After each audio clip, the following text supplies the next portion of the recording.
before I start the lesson, I wanted to show you this picture. It's by Dorsey Darty, who goes to my school, and she was looking at James Brunt from a few lessons ago. Really like this picture. And also Faith Jordan did this one for 1 point perspective. Really impressive. Hello, welcome to Mr. T's Art Club. This is lesson 10. Can you believe it?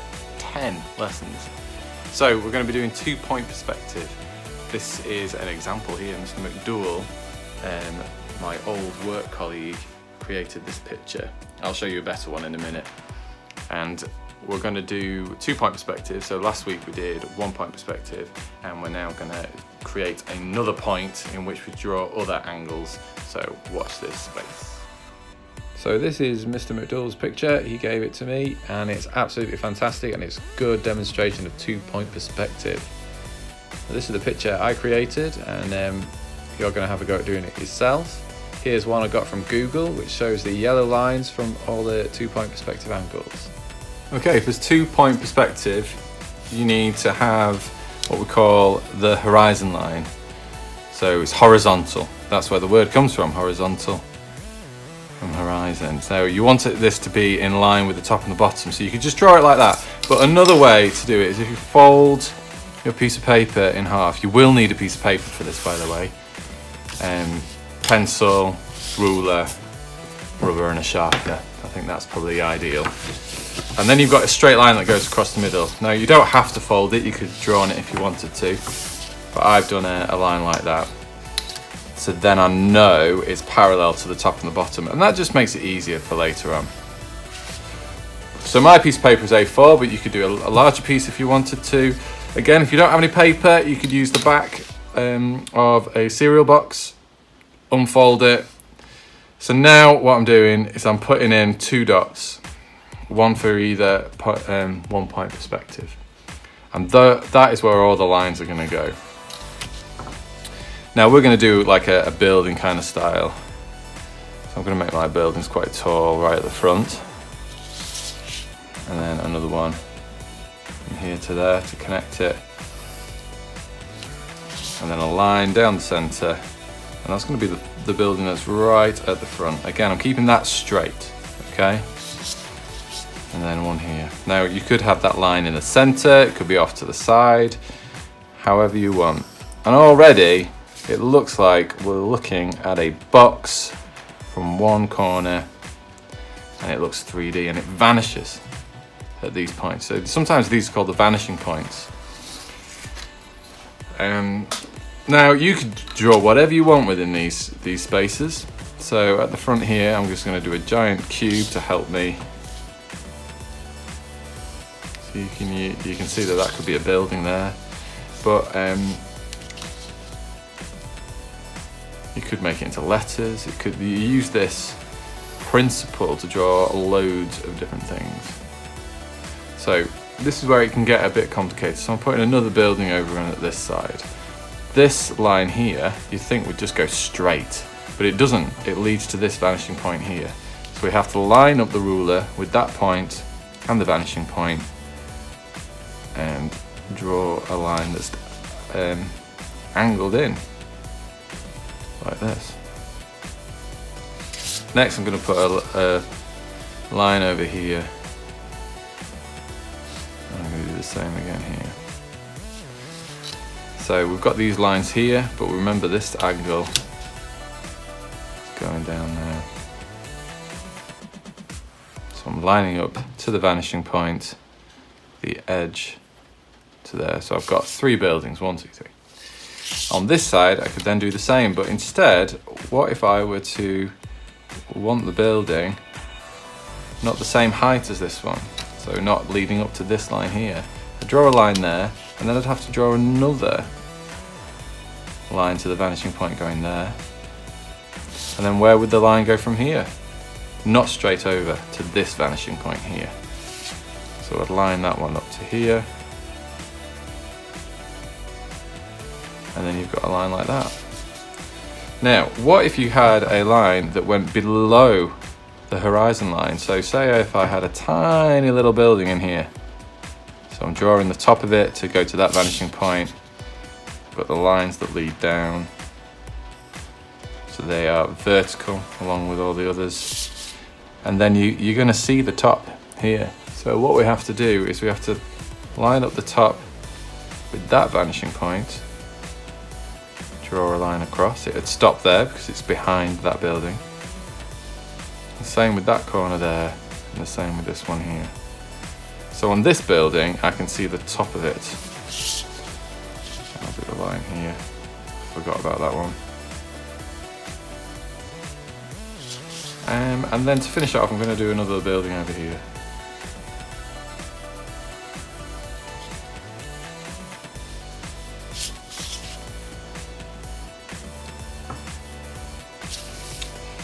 And then what I'm going to start to think about is the buildings. Now I'm going to have these all kind of similar because I kind of like that effect.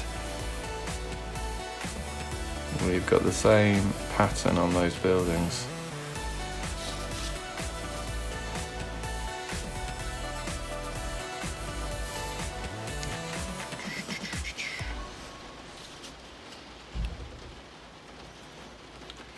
So I'm drawing in these lines like this.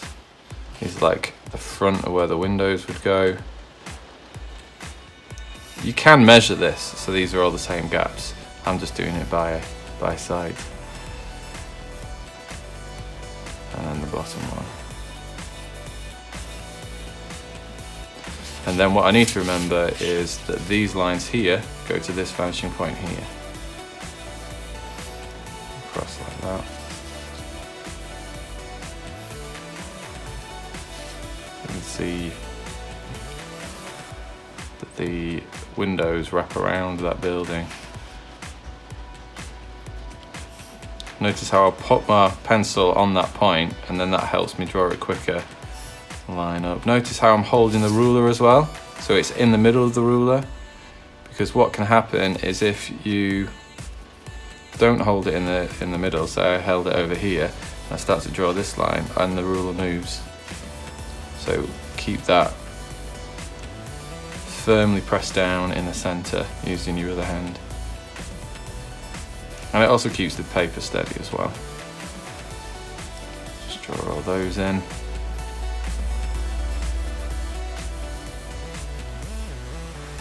And I mustn't forget those ones over there. I've just broken the lead of my pencil. Sharpen that in a second. There's one more thing that I just want to quickly show you.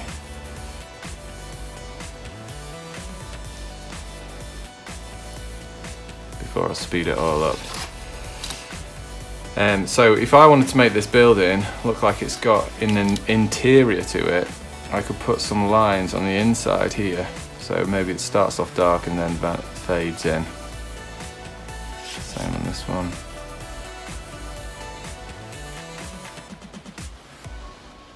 And fades in as well. And then it gives that kind of illusion that it's got an interior to it. Now you can do your buildings however you want. I'll put some examples on so you can see. Okay. The next bit I'm going to speed up because what I'm going to show you is some shading. So I'm going to put some patterns in and things like that on my buildings. Make it look a bit funky. Just going to make it up. So I'll show you that in a second, but I'll speed this next bit up.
So there you have it.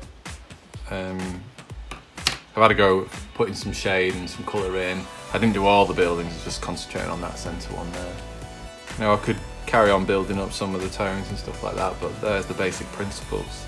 So this could be used for all sorts. And I've also put a curve in here where the pavement is. So that was a bit tricky, but you put the lines in first as guidelines, and then you can just draw the little curve. So you could do this in letters. So you could have a go at putting your name across and putting all the angles in. So it's a really good technique to have under your belt and use it in all kinds of stuff. Okay, thanks for watching. I hope you tune into the next one and send me any pictures that you've done similar to this, and hopefully be able to show them online as well. Brilliant, thanks for watching. All the best, bye.